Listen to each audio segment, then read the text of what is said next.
Hi students, let's revise some more questions on SI units and assertion reasoning. First question भी, the SI unit of linear charge density. बेटा linear charge density को कैसे लिखते हो आप? Lambda से, that is total charge upon total length. तो SI unit आ जाएगी कूलम पर मीटर. इसका तो आंसर आ गया, बट अगर आपसे सरफेस चार्ज डेंसिटी पूछा होता या वॉल्यूम चार्ज डेंसिटी पूछा होता, सरफेस चार्ज डेंसिटी को हम सिग्मा से रिप्रेजेंट करते हैं, which is total charge upon total area, and volume charge density is represented as charge upon volume. तो अगर आपसे वॉल्यूम चार्ज डेंसिटी की पूछी गई होती है ऐसा यूनिट, तो आप बोलते हैं coulomb per metre cube. Got it?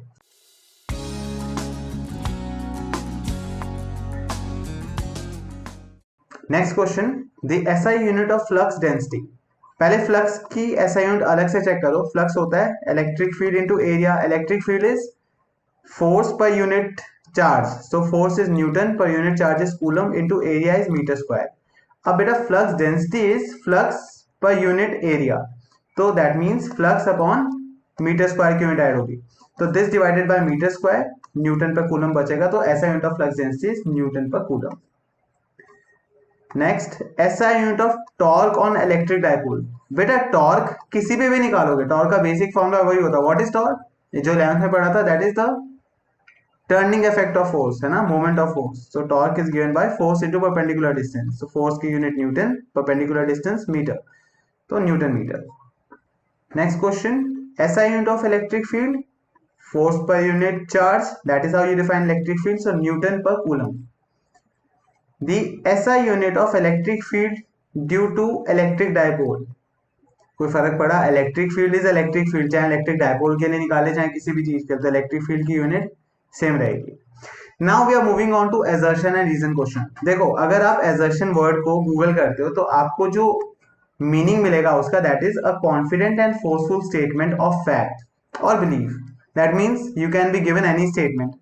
और रीजन में क्या होता है? एक और एक स्टेटमेंट. सो अगर assertion को रीजन वैलिडेट करता है, उसको जस्टिफाई करता है, दैट मीन्स कि assertion का प्रॉपर रीजन आर है. ठीक है, तो ऑप्शंस, ये एक डायनामिक कंसेप्ट है, स्टैटिक कंसेप्ट नहीं है. तो options can always change according to the mood of the examiner. जैसे कि इस पर्टिकुलर सेट ऑफ क्वेश्चंस में आपको जो रूल फॉलो करने हैं कि अगर both A and R are true and R is correct explanation of A, that means अगर आपके पास पहला स्टेटमेंट सही आ गया, ए सही है, तो आपके पास, assertion की बात कर रहा हूं, अगर पहला स्टेटमेंट assertion सही है तो आपके पास दो ऑप्शन हो गए, या तो आप एक आंसर करने वाले हो या तो बी पे, क्योंकि दोनों में ही ए को सही बोला हुआ है.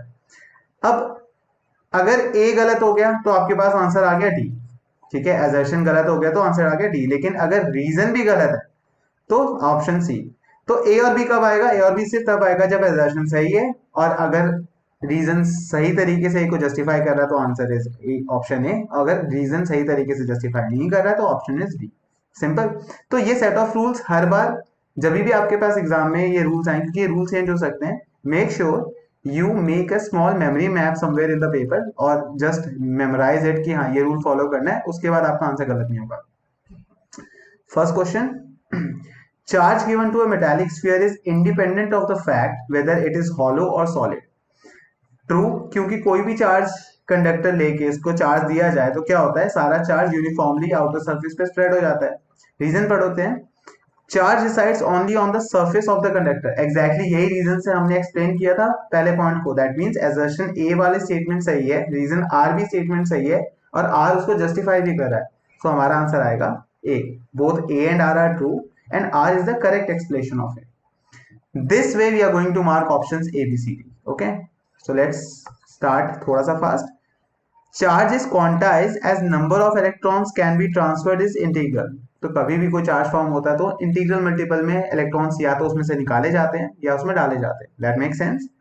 Because fractional charge exchange does not exist. fractional charge exist करता है E/3 2E/3. quarks के फॉर्म में exist करता है, but they still do not violate the law of quantization because quarks accumulate होके एक बड़ा पार्टिकल ही बनाता है. quark is too small to exist as an independent particle. that way. so fractional charge transfer नहीं होता, पूरा इलेक्ट्रॉन चार्ज होगा. तो assertion सही है और रीजन उसको वैलिडेट कर रहा है. सो आंसर आएगा A. Next question, electrons move from a region of lower potential to region of higher potential.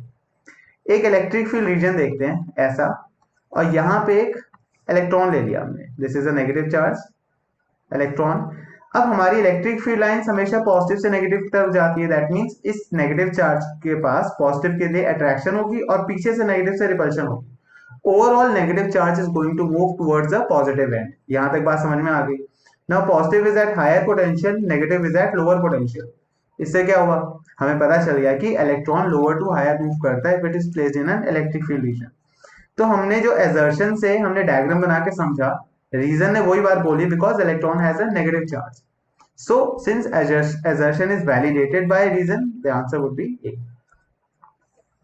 Next, when a body acquires negative charge, its mass decreases. ऐसा तो नहीं होता। अगर किसी बॉडी पे नेगेटिव चार्ज है, that means उसके ऊपर बहुत सारे इलेक्ट्रॉन्स डाले गए हैं, और इलेक्ट्रॉन्स डाले गए हैं तो उसका चार्ज, उसका मास बढ़ेगा because of accumulation of electrons. बहुत ही माइन्यूट क्वांटिटी में बढ़ता है, बट बढ़ता है।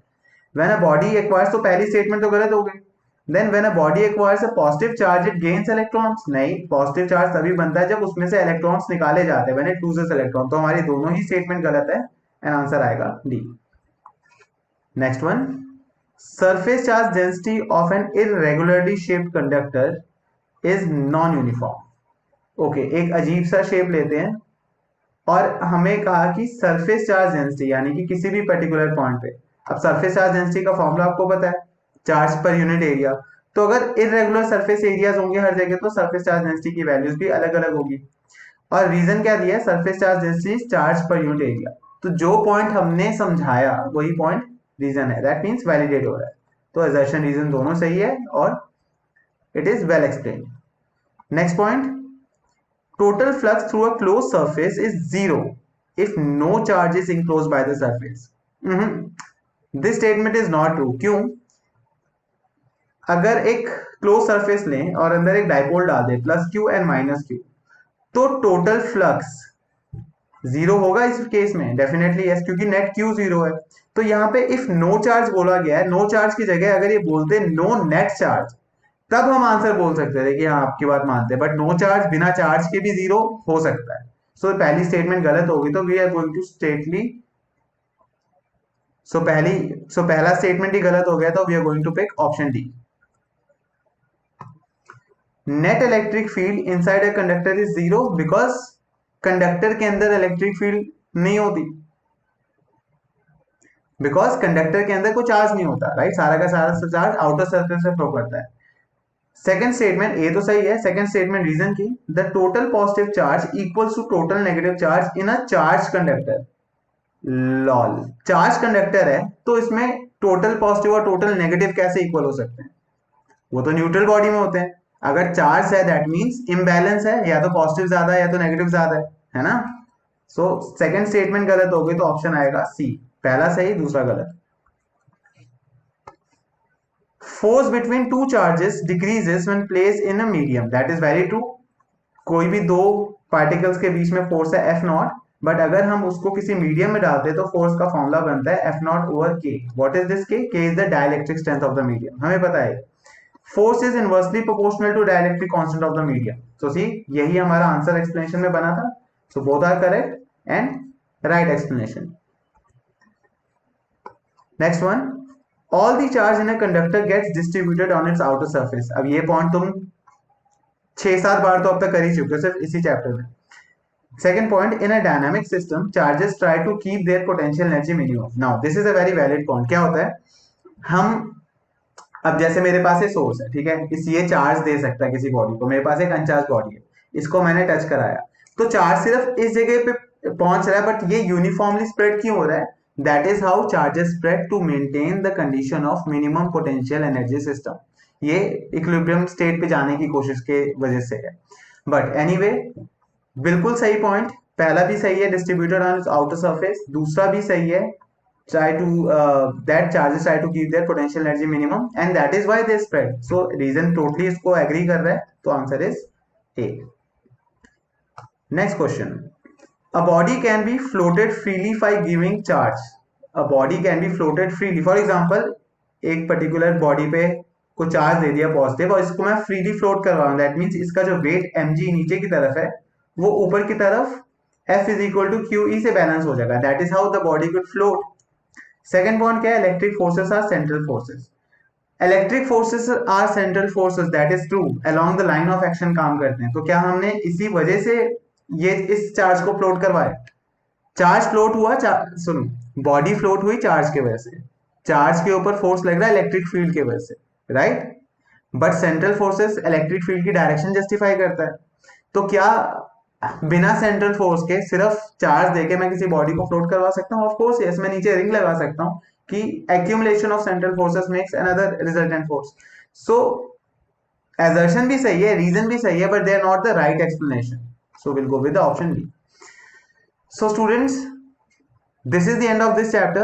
We are going to meet again in the next chapter, but you keep revising your facts, keep practicing more questions, और आपके लिए कमेंट सेक्शन में जगह खाली है, अगर कोई डाउट है तो पूछो, और प्रैक्टिस शीट्स डाली गई है डिस्क्रिप्शन में, जितनी मर्जी प्रैक्टिस करो, test your scores. Alright, see you.